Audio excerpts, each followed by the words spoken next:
Hello there! My name is Brent, and behind me is Cerro Gordo Road. And 8 miles up this road, and 5,000 feet above us, is the abandoned mining town of Cerro Gordo. And when I go up this road, I use my dirt bike, I use my truck, but this week, we are having the first annual Cerro Gordo Silver Run, where participants are gonna foot race all the way up into town. It is gonna be an absolutely brutal run. I don't think everybody's gonna make it. This whole leg, not functioning. Just so you know, that's like, it's broken. But it's gonna be history one way or the other. It's gonna be a big race in the coming years, I guarantee it.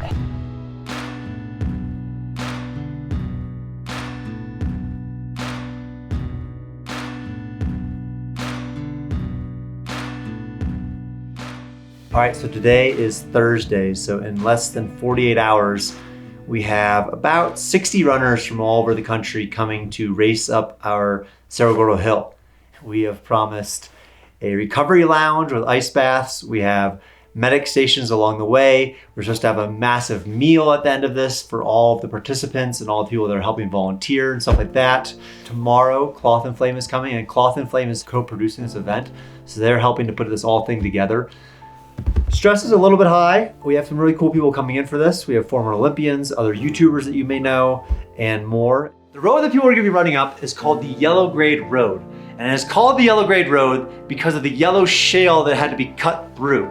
It's about 8 miles long, and it increases in elevation from about 3,500 feet in elevation to about 8,500 feet in elevation. It is the reason Cerro Gordo, where I am sitting right now, became the largest silver mine in California's history. They were able to pull $500 million worth of minerals out of this town. You know, it's all because of the road.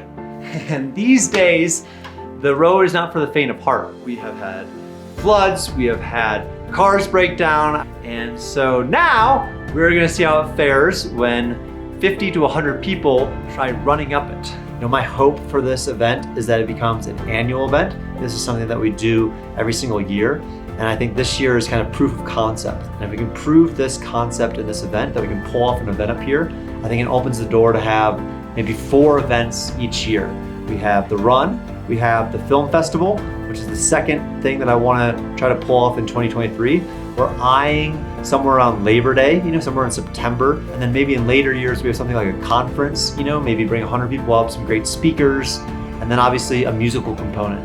But all of that starts with pulling off one good event, and all of that starts with doing something. And so with that, with a little bit of context, I'm gonna get in my Kubota, I'm gonna go down the mountain, and we're gonna take a look at the status of the road right now, a day or two before this run begins. All right, so before this race begins, we gotta talk a little bit about how insane this road is. You might be out there, you're thinking, hey, 8 miles, no big deal. 5,000 feet in elevation gain, do it in my sleep. But this road is really hard. It is loose gravel, it is shale. The only person that I know that's run this road is a guy named Ryan Holiday. And Ryan is a very strong runner. Ryan did it in 1 hour, 59 minutes, and some seconds. And he was just absolutely wiped afterwards. You know, so right now, that is the bar. If you're out there and you're thinking, hey, I can do that no problem, I hope you do.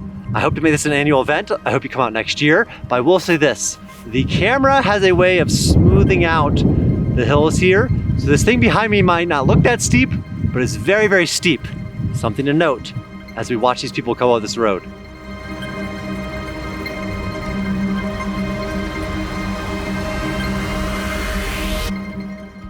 So set up for this race was no easy task. You know, we had to set up hydration stations. We had to get permits from the county to close the road. You know, it took in all like 24 people. And luckily we had Cloth and Flame in our corner, you know, because they're used to doing experiential events in very remote locations, and they helped us make this thing go off without a hitch. There it is. Oh, sick. Isn't that awesome? Yeah, it's got the logo on it and everything. That's cool. Then we can put the names kind of down there. And we got it so you can do this for years. Keep and adding years and names years. around and around. That's so cool. Ooh. This is it. This is the grand prize. This is what whoever wins gets.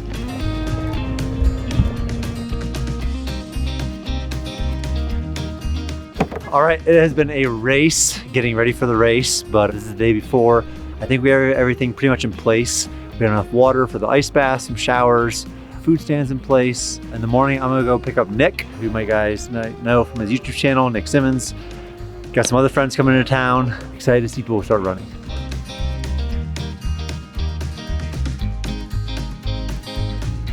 All right, it's race day, so we're here. Everybody's setting up. You can see Cloth and Flame all behind me, getting everything ready. We probably have about a dozen of the runners up here, a couple dozen more meeting us down there in a few hours, but it's time. So if you want to get your final guesses in on what the winning time will be, this is actually the finish line right here. So people will be going, woo, in a couple hours.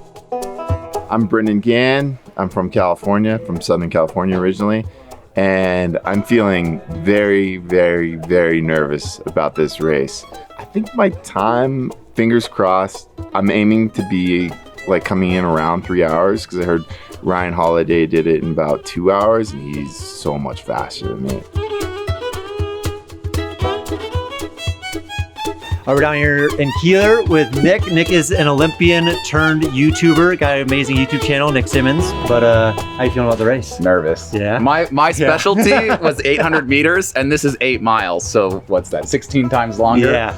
And I haven't run very much in the last 5 years since I retired, so. Do you have a time estimate in mind at all? I don't know. I'm gonna go out hard, because Okay, that's what I do. That. And Yes, then if I yes. die, I die. But I will make it to the finish line, I promise. Good. My buddy's here.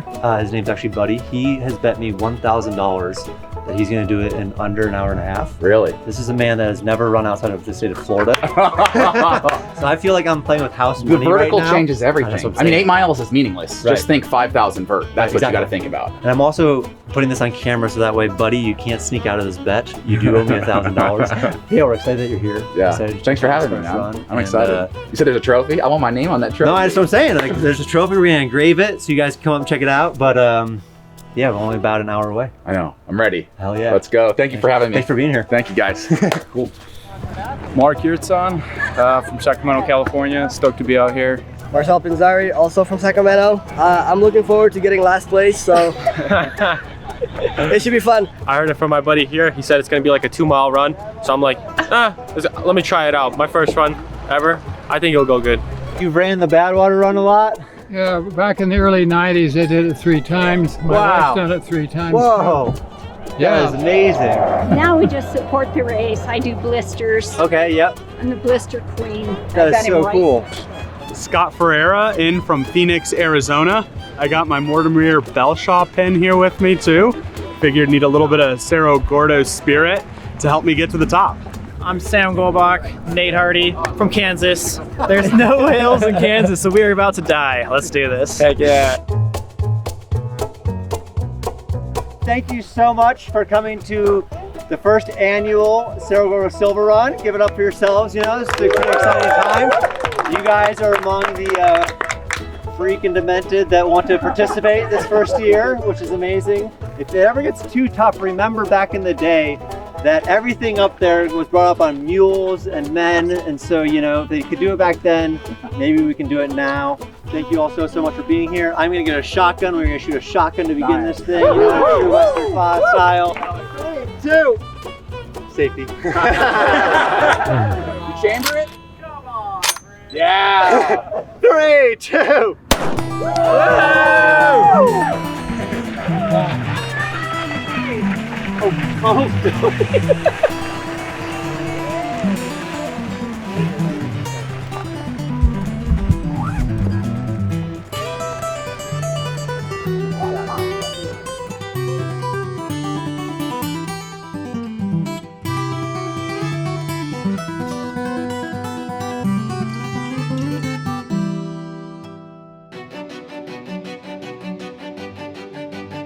This road was created in 1868 by a guy named Mortimer Belshaw.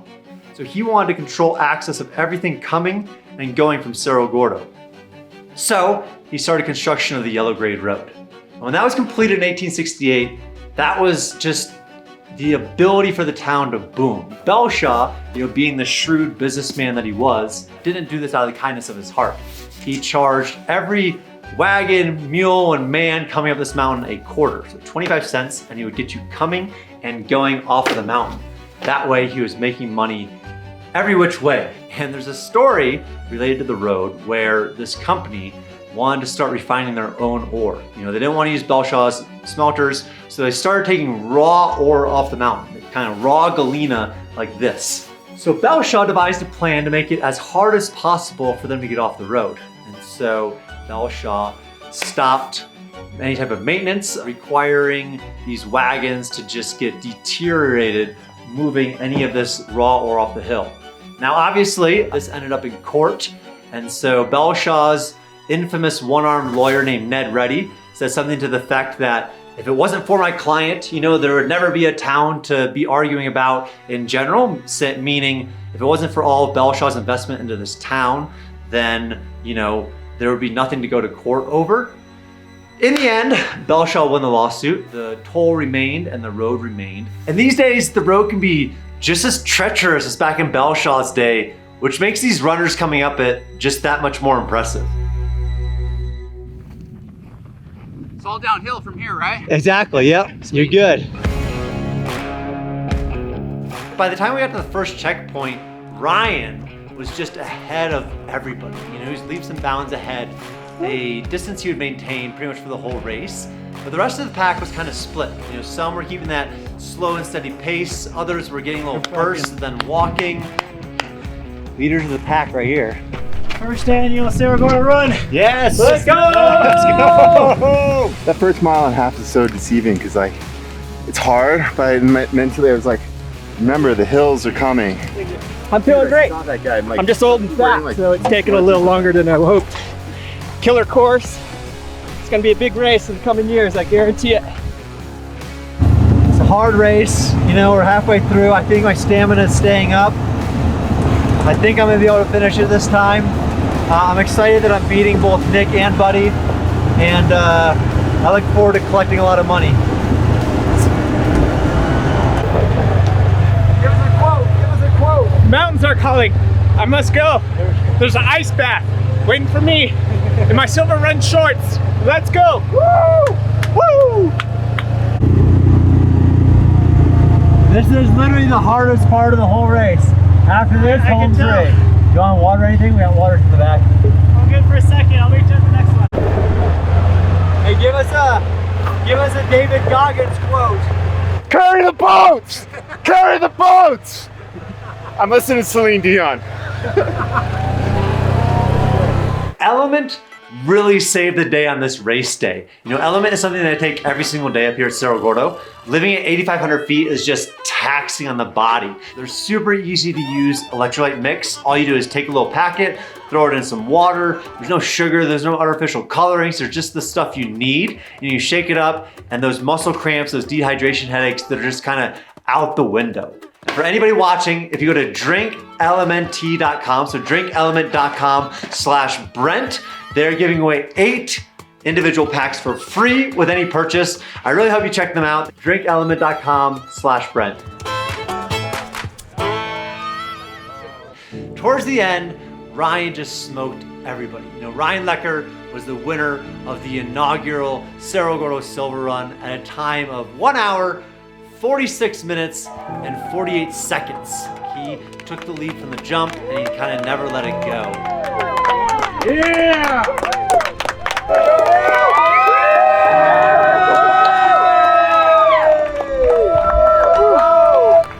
146.55. All right. Woo! Oh, it's like my 7th run in 2 months. Holy shit. The first half was pretty chill. Once you start getting to those miles that have like 800 plus feet of climbing, you know, that kind of sucks because you get like this little fake, little bit of a downhill right there, like 5 point whatever miles, and then it's like middle finger. So how'd you train for this? I didn't. You didn't? No, I'm coming off of like 4 injuries over the last since November. Someone tagged me on Facebook the other day, and so I looked at it and I was like, yeah, I'll sign up for it. I knew it! I you! Yes! Way to go! Didn't think I was gonna get second. God is good. Shout out to my Lord and Savior.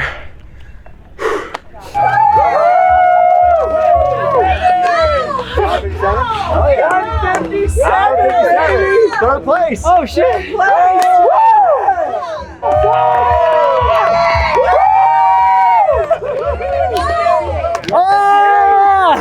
That was good, man.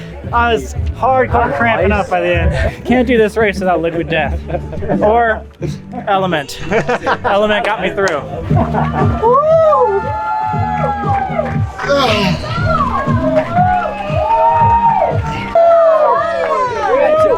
Why so easy? I could have done it like 3 more times. At least. We got your official time. 2:12. 2:12! How you feeling? I feel great. Looking forward to next year. Honored to be a first.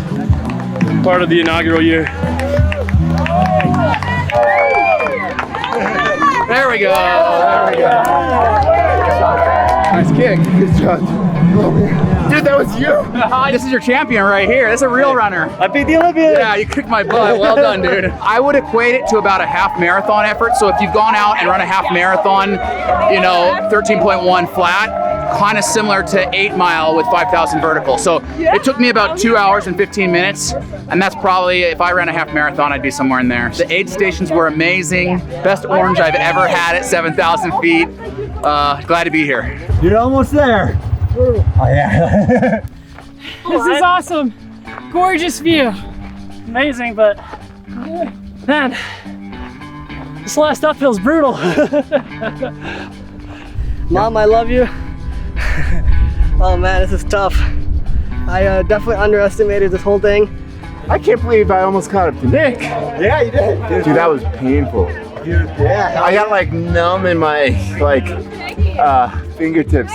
That altitude. It's no joke. So as the race is wrapping up, you know, everybody's kind of mingling, hungry. Like I made this decision that nobody's eating until the final runner that chooses to cross the finish line finishes.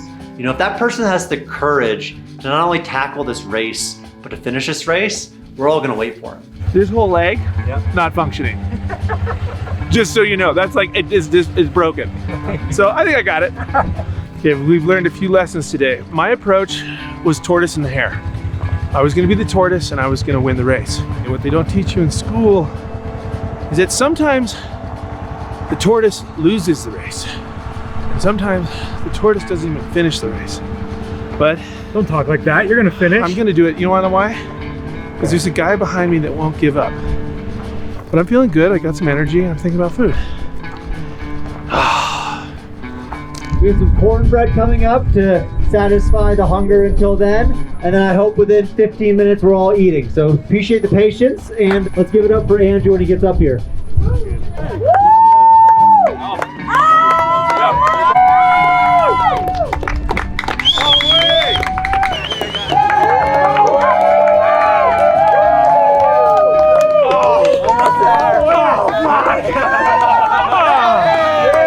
Oh, we made it.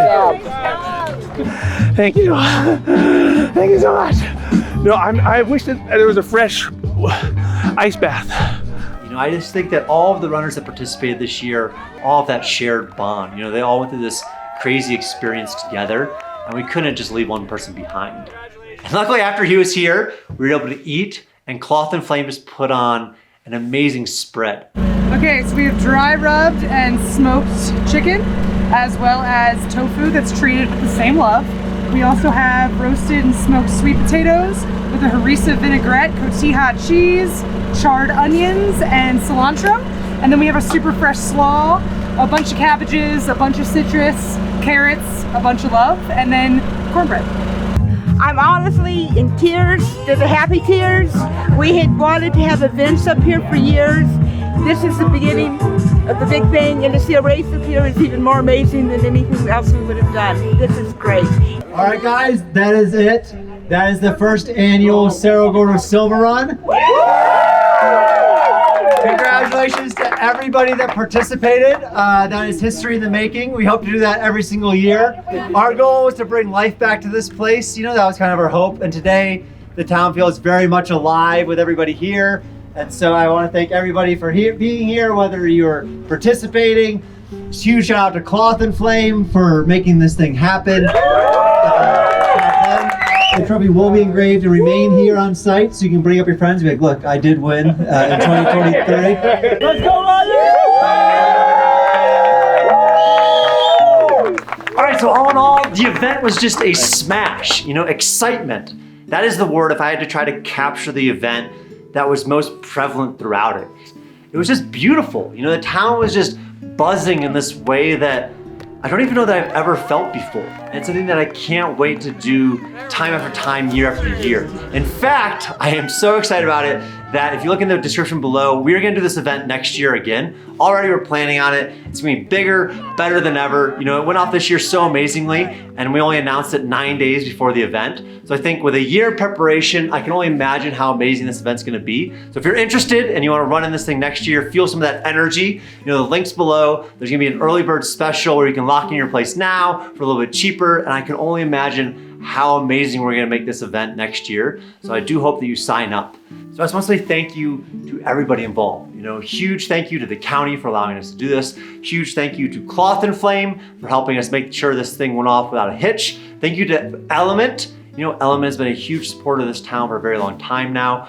Thank you for every single participant in this thing. It wouldn't have been possible without you guys running it. It was just so exciting and so amazing to see you. And thank you all for watching. You've truly made these last 3 years possible. You've made this event possible. You made really the town come back to life. Every single person watching it. But overall, thank you all so much, and I will see you next time.